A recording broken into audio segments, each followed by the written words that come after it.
좋으신 하나님을 찬양합니다. 여러분 모두를 축복합니다. 자, 오늘은 잠언 26장 12절로 17절 말씀입니다.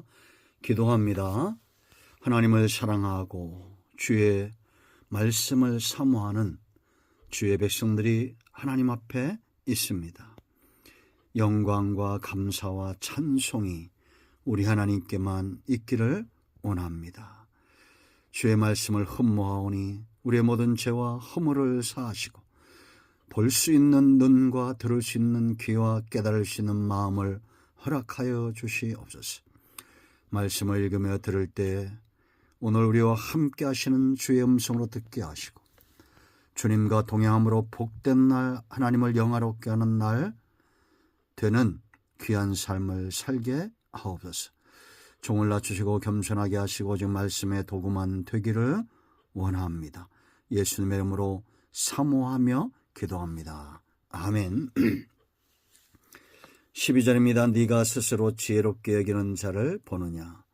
그보다 미련한 자에게 오히려 희망이 있느니라. 게으른 자는 길에 사자가 있다, 거리에 사자가 있다 하느니라. 문짝이 돌적길을 따라서 도는 것 같이 게으른 자는 침상에서 도느니라. 게으른 자는 그 손을 그릇에 넣고도 입으로 올리기를 괴로워하느니라. 게으른 자는 사례에 맞게 대답하는 사람 7보다 자기를 지혜롭게 여기느니라. 할렐루야. 오늘도 이 말씀은 우리에게 응답이 됨을 확신합니다. 자, 여러분, 성도의 삶은 축복이죠.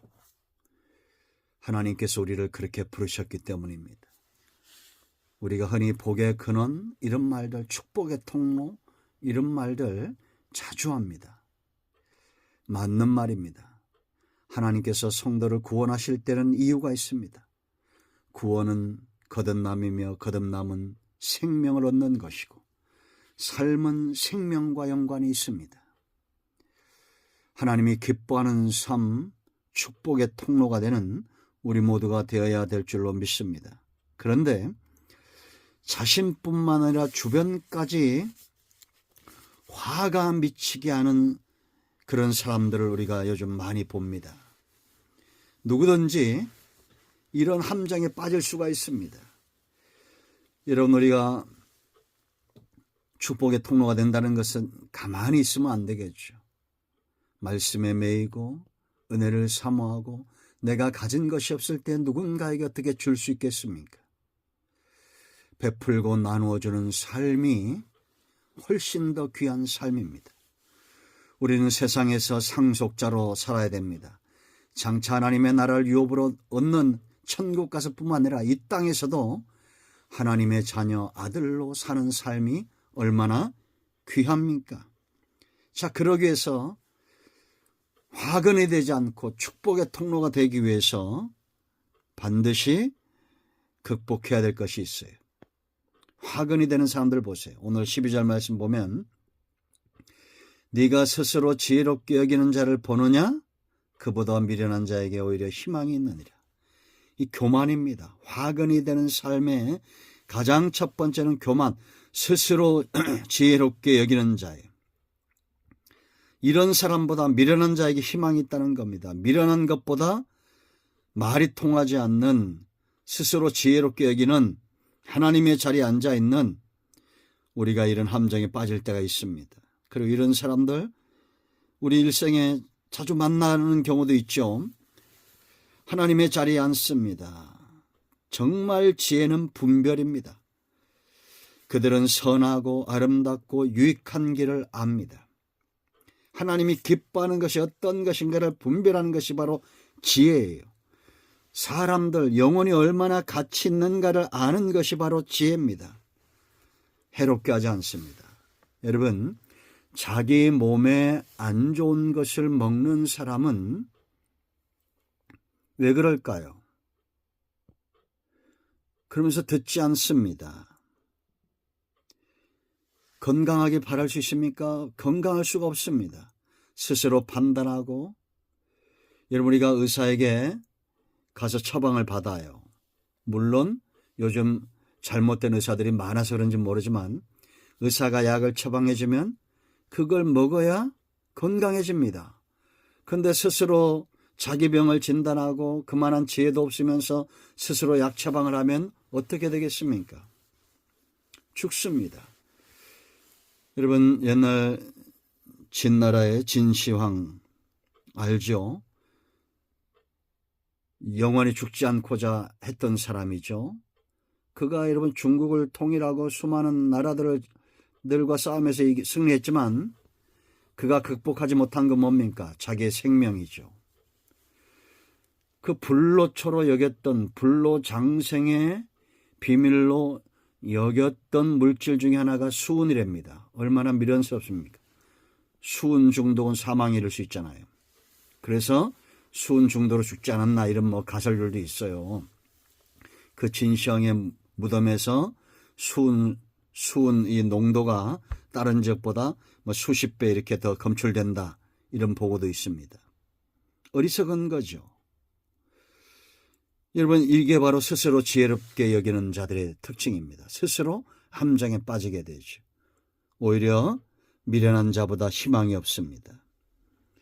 잘 분별해. 우리가 지혜를 구하는 이유가 있어요. 잘 분별합니다. 영적으로 좋은 것이 무엇인지, 우리 삶 가운데 정말 하나님을 영화롭게 하고 사람들을 이롭게 하는 것이 무엇인지, 지혜로운 자는 말을 잘 분별해서 할 줄 압니다. 말 한마디도. 자, 이런 사람들의 두 번째 특징이 있어요. 게으릅니다. 게으름. 여러분 13절 말씀 보세요. 게으른 자는 길에 사자가 있다, 거리에 사자가 있다 하느니라. 문짝이 돌적길을 따라 도는 것 같이 게으른 자는 항상 침상에서 돈다. 이런 사람은 변명의 노예가 됩니다. 밖에 사자가 있다는 거예요. 그래 나가지 않는다는 겁니다. 어려움이 있다, 위기가 있다. 여러분, 우리가 운동을 할 때에도 오늘은 뭐가 안 좋아서 안 되고 오늘은 뭐가 또 있어서 안 되고 이런 분들 많습니다. 그러면 몸을 건강하게 할 수가 없습니다. 이건 하나의 예죠. 마찬가지로 우리가 선한 것들, 좋은 것들, 유익한 것들을 안다 할지라도 자기 어떤 환경의 노예가 돼서 마치 밖에 사자가 있어 내가 집 밖을 나갈 수 없다라는 것처럼 그렇게 온갖 변명거리를 가지고 그것의 노예가 되는 사람도 있어요. 그러나 영적으로나 범사에 성공하는 사람들은 그런 모든 위기들을 극복해 나갑니다. 주를 의지하여 담을 뛰어넘습니다. 이것이 바로 다윗의 삶이었습니다. 우리는 게으름을 극복해야 됩니다. 몸이 건강해도 뇌는 길들여야 된다 그랬죠. 항상 편하려고 하는 것이 뇌라는 겁니다. 그러나 이 뇌를 다스릴 줄 알고 건강한 길로, 유익한 길로 끊임없이 경건의 길을 연습하고 자기를 채찍질하는 삶, 그런 삶이 바로 화근이 아니라 축복의 통로가 되는 삶을 산다라는 겁니다. 15절 말씀 보세요. 게으른 자는 그 손을 그릇에 넣고도 입으로 올리기를 괴로워하느라. 이 말은 우리가 먹고 입는 것은 가장 기본적인 겁니다. 이것을 위해서 우리는 노동을 해야 되고 일을 해야 됩니다. 그런데 이런 일조차 하지 않는다라는 거. 이 게으름은 철저하게 그 사람을 약한 상태로 만들어 놓는다. 충고도 통하지 않아요. 그래서 16절 말씀 보면 게으른 자는 사리에 대답하는 사람 7보다 자기를 지혜롭게 여긴다라고 말하죠. 여러분, 사리에 맞게 대답하는 사람이 7명이 와서 이 사람을 권한다 할지라도 그 말을 듣지 않는다는 겁니다. 책망을 듣지 않는다는 거예요. 여러분, 성경을 우리가 왜 읽을까요? 말씀을 우리가 왜 읽을까요? 이 말씀에 순종하고 그것이 유익하기 때문에 듣고 깨닫기 위함이죠. 그런데 성경은 성경대로, 말씀은 말씀대로, 그리고 내 삶 가운데 전혀 이것이 영향을 끼치지 못합니다. 성경이 가라 하면 가고 서라 하면 서는 그런 부지런한 인생이 되어야 될 줄로 믿습니다. 범죄한 이후에 하나님은 아담과 하와에게 살 길을 주셨습니다. 해산의 수고와 노동의 수고입니다. 부지런히 땀을 흘리고 노동하는 사람은 곁길로 가지 않습니다. 게으름의 함정에 빠지 않기를 축원드립니다. 자, 세 번째 17절 말씀.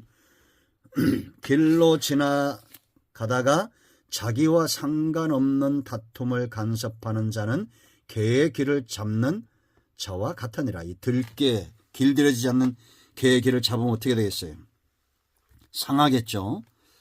지혜로운 자의 삶은 항상 자신의 삶을 성찰하고 평상시에 항상 선한 영향력을 가지고 있습니다.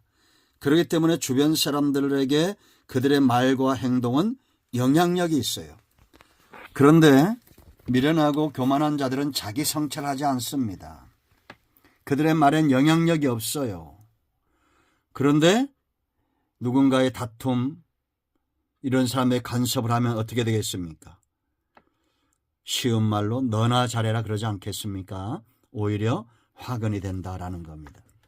그러므로 잘 자기를 성찰하고 준비하는 삶. 소련 같은 나라는 다툼이 일어날 때 누군가 간섭을 하면 그 다투던 두 사람이 그 사람을 해친답니다. 실제로 그런 사건이 있었죠.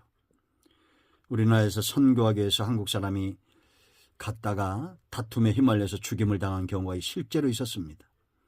한국 사람들은 어떻습니까? 그 정의라고, 좋게 말하면 정의라고 하는데, 상황을 잘 판단하고 분별해서 내가 이 싸움에 정말 유익이 될 만한 그런 그릇인가를 잘 살펴야 되겠죠.